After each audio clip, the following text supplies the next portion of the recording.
So this is the motor I used for converting the TGV. Micro motors HR036C Roco BR193 Vectron motor. This is the motor I've adapted to fit in the TGV. It's not meant for the TGV, so you've got to bear that in mind. And there might be a motor available for that particular model of the REE TGV, because they make model motors for the UF Hornby TGVs and other various ones as well, so you never know. I'm pretty sure they will do, because it's quite a simple adaptation on the kit to do and to make it into an official kit. So let's go and fit the motor. Right, so I've got this motor ready to go into the second REE TGV. And you can see this is the motor, the old one off the other one, which I've got a copy the measurements of. I'll use this as a guide. But you've got to remember, the casing is roughly the same dimensions for the new motor, but it's slightly different on the length. So you've got to take that into consideration where you position that. So in the kit, you get the motor, the Coreless motor, and 2 flywheels, 2 prop shaft connectors. You get a small bar and a slightly longer bar than this. I used the other 2 longer bars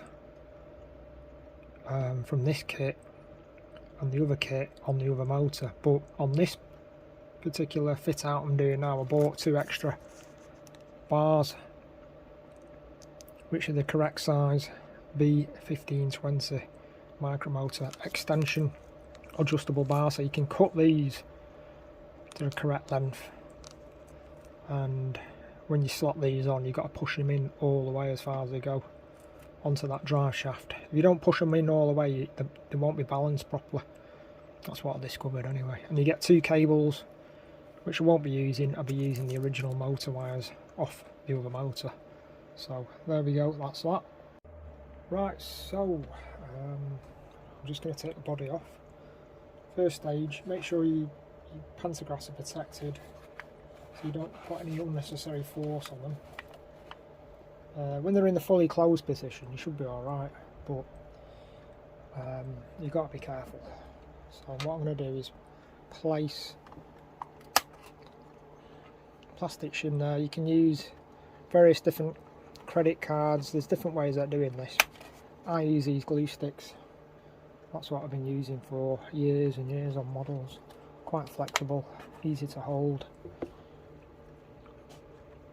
can see, just run that along like that, four sticks in that position, and then just carefully pull the body up, sorry, the chassis up, and there you go.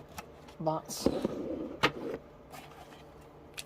is the body off with all the electrical contacts, etc., and then you just put that aside, and then I'll move that out of the way again.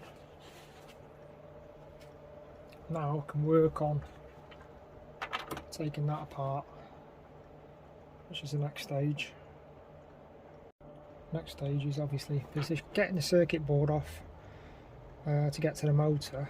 So what I'm going to do first is just uncouple the electrical connectors. You can just use your fingernails or a special tool for doing that. I just use my fingernails and just make sure the wiring doesn't get too messed up, and then take out the motor wire. So it's those 3 connections I take off, and then it's just a case of unscrewing 6 screws. So you've got 1 there. Make sure you put your screws in a magnetic holder or a jar.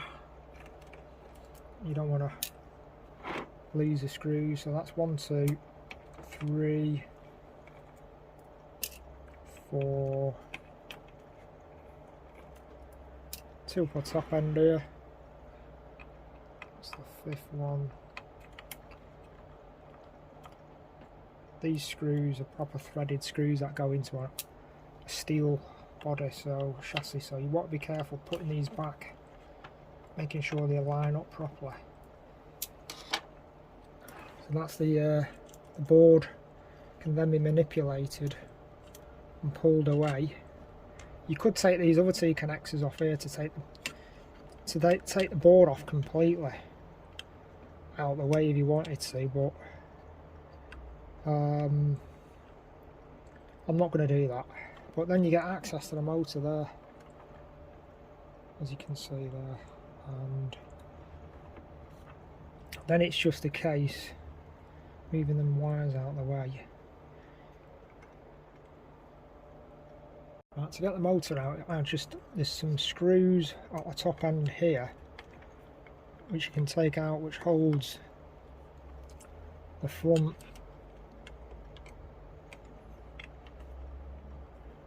bogie system around, so that gives a bit of slack where you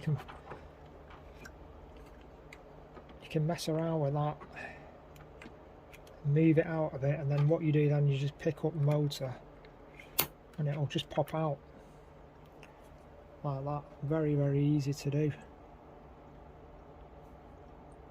So this motor is in perfect condition, there's nothing wrong with that, but obviously I've got to replace it because I put a Coreless motor in and I want both the motors to match up. So I'm going to disengage, desolder the connections on the motor, and I'll just keep that. I might even sell it on, I don't know yet. So that is that, and you can see there we've got the drive shafts. The drive shafts are really well, they're really quite durable looking drive shafts really. So the drivetrain on this is brilliant. The gearboxes inside there, really good. Yeah, so that's that. So we're ready to measure up and build a motor and get it into the model. Right, as you can see, I've roughly lined up the motor shafts, and what I've done, I've cut an extension bar in half. B1520 micromotors extension bar. That's for this design for this motor.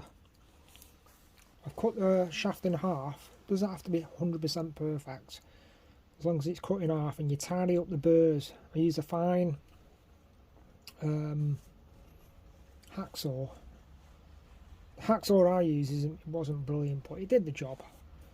And basically take off the burrs, and to do that I pushed a drill bit through, a small drill bit up and down the inside of the drive shaft because it's hollow on the inside, and then placed the drive shafts on, so you can see it's roughly lined up either side, and I pushed on the drive cups using a vice. I just carefully push them into place, and it'll push out the plastic, and just to get them as level as you can. And I don't glue the motor in yet until I've got it inside a loco and I've got it lined up. So there we are, that's where we're up to. So the next stage is to install the wiring and put the flywheels on. The flywheels, obviously, they just go, place a bit of the special metal glue up around that area so it secures the drive cup and the drive shaft at the same time. That drive shaft has then got to go all the way on as much as possible, right up tight, and then you can, when that's glued in place, both sides, it should be right, good to go. And you just line up the terminals on the motor. Line up the terminals on the motor and then place that into the loco. So yeah, I'm just going to glue these in place now, the flywheels and the drive shaft cups, and get that lined up. To line up the drive shafts, I basically just used a small bench vise. Really cheap, this one, and I use that to push in the drive caps carefully into the shaft. And to cut the actual shaft in half, I use this little nifty vise, which is, I've shown this in the past, but it's a really good little tool. I just carefully secured the shaft in there on the bottom section of it because it's flat, and then cut it very carefully. There are other ways of doing it, but everyone's got their own ways of doing stuff. Yeah, obviously before I put the flywheels on or do any gluing, I've obviously desoldered the wires off the original model, connected them on. I've not put the heat shrink on properly yet, but I've just done a test run on it to see if it works, and it works fine. So now I'll put the heat shrink on and then fit the rest of the shafts and flywheels on. Right, so this motor is ready to go in. Measurements are 54.32. As long as it's around 54 millimeters from one flywheel to the other, that should be fine.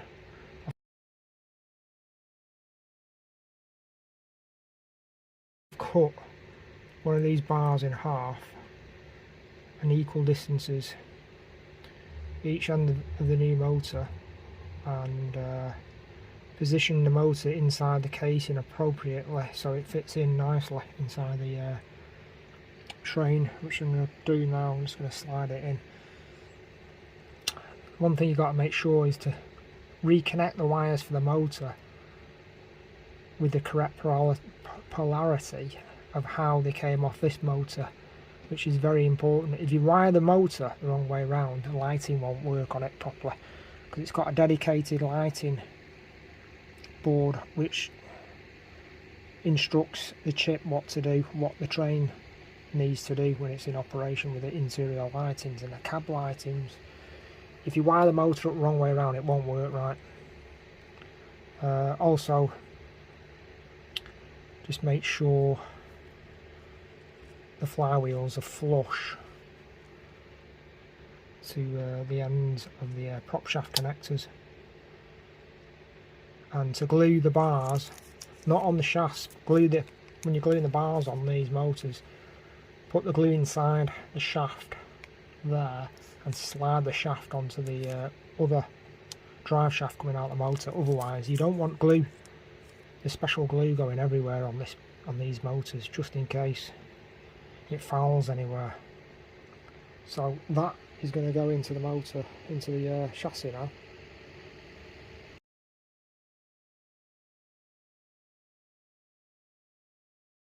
Right, second motor's in, and basically I've just roughly lined it up,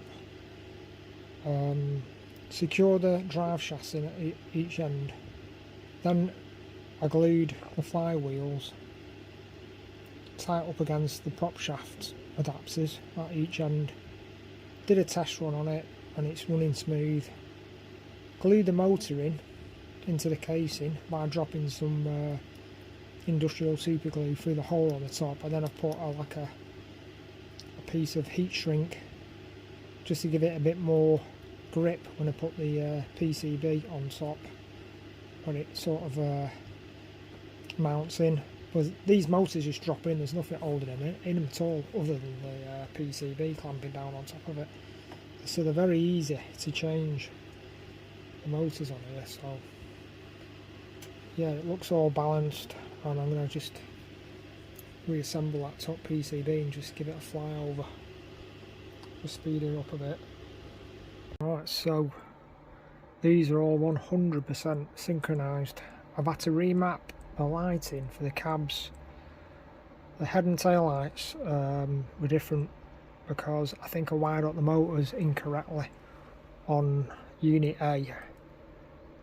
They've got to be wired up exactly how you take them off, and I think I didn't wire them up, the polarity I didn't wire up correctly on this one, which meant it affected this one when you wire it up through the wiring, because you've got pickups on this end which talk to that end, and there's a little tiny board here which configurates running characteristics and addresses of the train. are synchronized to one address using this little area of the board here, I think.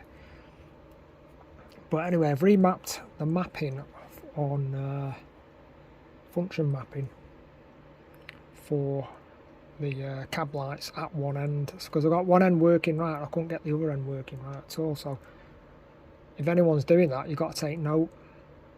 You might have to mess around with function mapping, because it's a really complex model, this, the way it works, and it's a very complicated one to program on the programming track, because sometimes it doesn't like to be programmed going through the programming track and through the circuit board.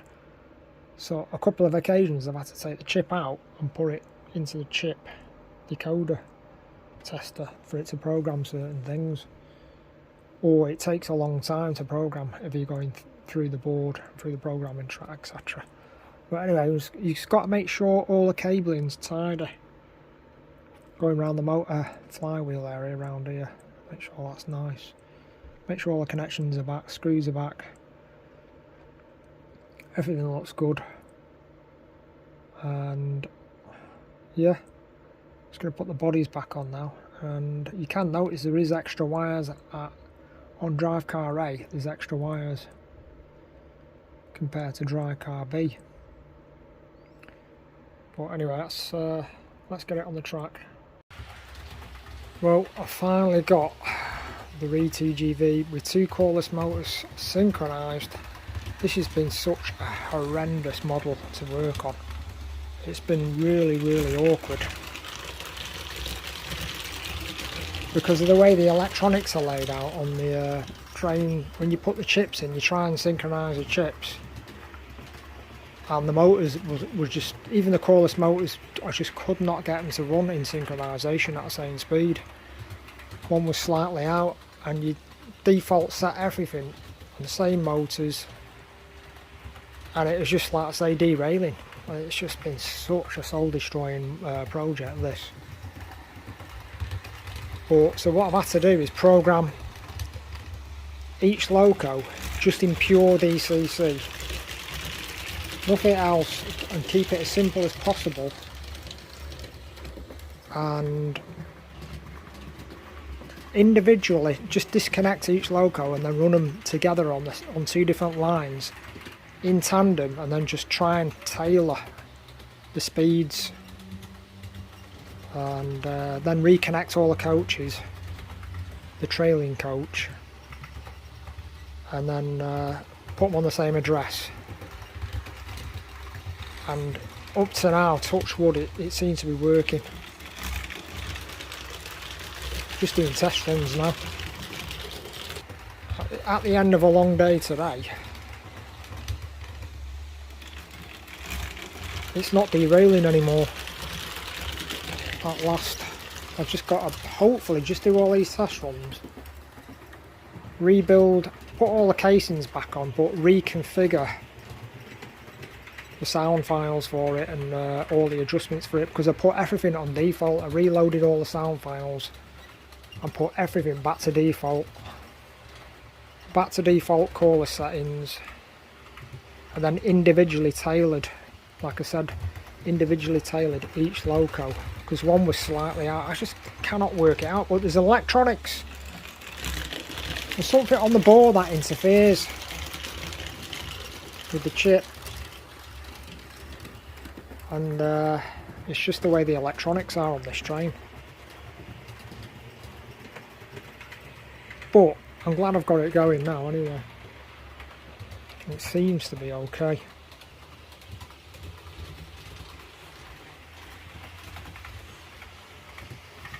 Because if it wasn't okay, it'd be derailing on the bends like it was before. So, seems to be alright anyway. I'm going to straighten it that.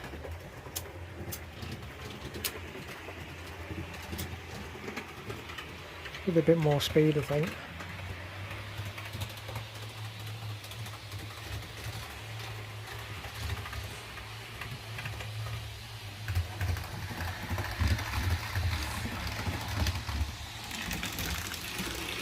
Yeah, it seems to be alright.